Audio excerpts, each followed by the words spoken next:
চিন্ময় কৃষ্ণ দাসের বিরুদ্ধে সত্যিকারে কোনো অভিযোগ যদি না থাকে, প্রথম কাজ হচ্ছে তাকে মুক্তি দেওয়া, তাকে জামিন না দেওয়াটা due process of the law এর লঙ্ঘন। আমি এখানে কিন্তু সনাতন যে জোটটা হয়েছে, সম্মিলিত জোট, তাদের কাউকে এখানে আছেন কিনা আমি দেখছি না। কারণ বাংলাদেশের এখনকার সংকটে সবচেয়ে গুরুত্বপূর্ণ যারা আছেন তারা হলো সনাতন যে জোট, সম্মিলিত জোট তারা, এবং তাদেরই যে নেতা চিন্ময় কৃষ্ণ দাস, তিনি ইতিমধ্যে সরকার নাকি গ্রেফতার করেছেন রাষ্ট্রদ্রোহিতার অভিযোগে।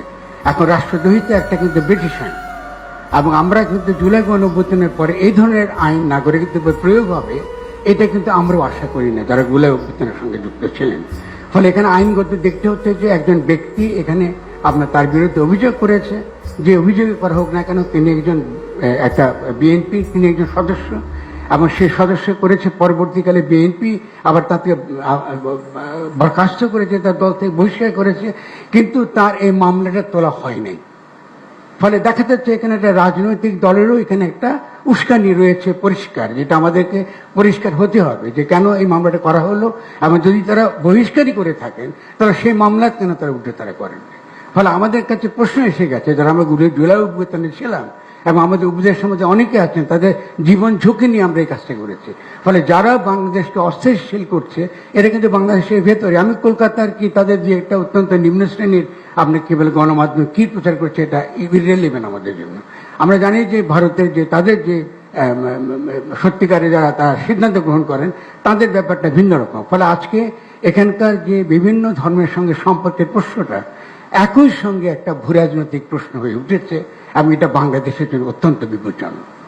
এবং আমি অত্যন্ত ক্ষোভের সঙ্গে এটা বলবো যে আমাদের এই ব্যাপারটা হ্যান্ডেল করাটা, এটাকে এনগেজ করাটা, যারা আমাদের দুঃখ পেয়েছেন, কোনো কারণে মনে করছেন তাদের নাগরিক মানবিক অধিকার ক্ষুণ্ণ হয়েছে, তাদের সঙ্গে কথা বলবার জন্য আমরা রয়েছি নাগরিকরা, আমরা এই গণ অভ্যুত্থানের সঙ্গে যারা যুক্ত, আমরাই রয়েছি তাদের সঙ্গে কথা বলার জন্য। সেক্ষেত্রে যদি আইনের দ্বারা, ব্রিটিশ আইনের দ্বারা একজন নাগরিককে, এবং তিনি একজন সন্ত, এর আগে এখানকার সনাতন ধর্মাবলম্বীদের বিভিন্ন রাজনৈতিক দল বিভিন্নভাবে ব্যবহার করেছে, এবং তারা সেই বিভিন্ন ব্যবহারের থেকে তারা বেরিয়ে এসে তারা আজকে এই ছাত্রদের এই আন্দোলনের সমর্থন দেবার জন্য তারা নৈতিকভাবে যেমন তারা তৈরি, একই সঙ্গে এই সরকারকে তারা সমর্থন দেবার জন্য তৈরি। ফলে আমি আপনার কাছে বিনীতভাবে জানতে চাই, আমাদের মাননীয় প্রধান উপদেষ্টার কাছে, যে কি করে আজকে চিন্ময় দাশগুপ্তকে, চিন্ময় কৃষ্ণ দাসকে এখানে আপনার গ্রেফতার করা হলো, তার আইনি ভিত্তিটা কি ছিল, এবং একই সঙ্গে তার নৈতিক এবং অন্যান্য ভিত্তি, আন্তর্জাতিক মানবাধিকার, তাদের সমাবেশ করার অধিকার আছে, তাদের কথা বলার অধিকার আছে। এবং আমি নিজে ব্যক্তিগতভাবে চিন্ময়ের সঙ্গে কথা বলেছি, এবং আমার তাকে কোনোভাবে বাংলাদেশের রাষ্ট্রদ্রোহী বলে মনে হয়নি। তাদের কিছু অভিযোগ আছে, এবং এর আগে বিভিন্ন রকম রাজনৈতিক দলগুলো তাদেরকে ব্যবহার করেছে, অত্যন্ত খারাপভাবে ব্যবহার করেছে। এই মানুষটি সেই ব্যবহার থেকে বেরিয়ে এসে, যেহেতু সে একটা সন্ত, একজন সাধু, তিনি এসে চেষ্টা করছেন সকলের সঙ্গে মিশে এটা করতে। ফলে তার কোনো কোনো কথার মধ্যে আমাদের হতে পারে, আমরা দ্বিমত করতে পারি, অমত করতে পারি, তর্ক করতে পারি, কিন্তু অবশ্যই তিনি বাংলাদেশের রাষ্ট্রদ্রোহী, বাংলাদেশকে ধ্বংস করতে চায়, এরকম কোন রকম তৎপরতার সঙ্গে যুক্ত আছে। এটা আমার কাছে কোনো প্রমাণ নেই, অন্তত আমার কাছে নেই। যদি আমাদের স্বরাষ্ট্র মন্ত্রীর কাছে থাকে, আমি আনন্দ চিত্তে এটা দেখবো। তো আমি মনে করি যে এই যে একটা বড় বিপদের মধ্যে আমরা বাংলাদেশকে ফেলে দিয়েছি, এই বিপদটা আমরা উদ্ধার পাওয়াটা এখন অত্যন্ত গুরুত্বপূর্ণ। আজকে যে ভাবমূর্তি নষ্ট হয়েছে আমাদের, আমি অত্যন্ত দুঃখের সঙ্গে কথাটা বলছি।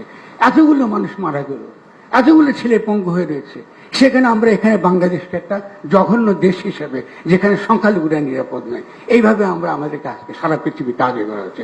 অথচ এই ধরনের লোকদেরকে, চিন্ময় যিনি একজন সন্ত, তাকে নিয়ে আজকে সারা পৃথিবীকে বলতে পারতাম যে বাংলাদেশের সংখ্যালঘুরা আপনার মোটো আপনার অনিরাপদ নয়, তাদের উপর যে নির্যাতন হয়েছে, নিঃসন্দেহে সেই নির্যাতনের একটা অবশ্যই তার একটা বিহিত হবে। এখানে দেবত্ব সম্পত্তি দখল হয়েছে আওয়ামী লীগের আমলে। এখানে আমি জানি যে আরো যারা আছেন, বৌদ্ধ আছে, বিভিন্ন বৌদ্ধ মঠ আছে, বৌদ্ধ বিহারের কথা বলা আছে, এগুলো তো দখল হয়েছে এর আগে সরকারের আমলে। তবে এই সরকার তো উচিত ছিল এই যে বিষয়গুলো, যেগুলো তারা আন্তরিকভাবে হাজির করার চেষ্টা করছেন, এটা মনোযোগ দিয়ে শোনা। তো আমি বিনীতভাবে অনুরোধ করবো।